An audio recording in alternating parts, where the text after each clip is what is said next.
Hola, soy Elena Díaz Cereño. Como veis, comparto este tema sobre salud, cuerpo y sexualidad con Margarita López Carrillo y lo hago muy agradecida y gustosamente.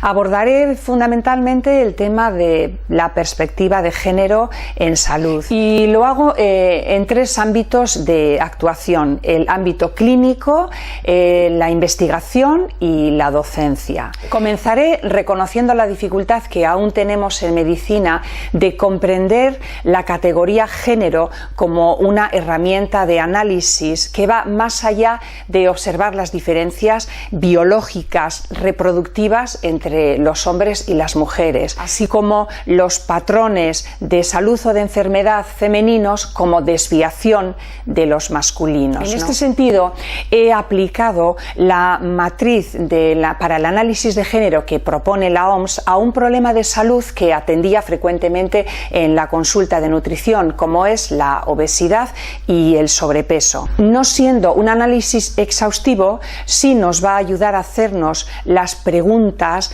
necesarias para mirar con perspectiva de género un problema de salud. Posteriormente os invito a través del material a visualizar el vídeo que grabamos de una mesa redonda que organizamos sobre investigar en salud con perspectiva de género.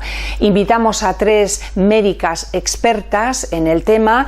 Yo creo que os va a resultar muy interesante. Os propongo una serie de ejercicios para que se os haga más llevadero, para que comprendáis mejor los mensajes. Hay ideas muy interesantes, muy enriquecedoras, con las que podéis participar en el foro. La verdad es que he aprendido mucho durante la preparación de los materiales, revisando de nuevo la mesa redonda. Os propongo que os toméis vuestro tiempo, que consultéis las webs que os he puesto, los documentos que tenéis incorporados en los materiales complementarios, así como en la bibliografía, que participéis en el foro, que reflexionéis y que mutuamente nos enriquezcamos con el tema. Por último, tenéis la incorporación de la perspectiva de género en la docencia de medicina. Son algunos apuntes que he entresacado desde mi experiencia personal, de algunas reflexiones, y espero también las vuestras.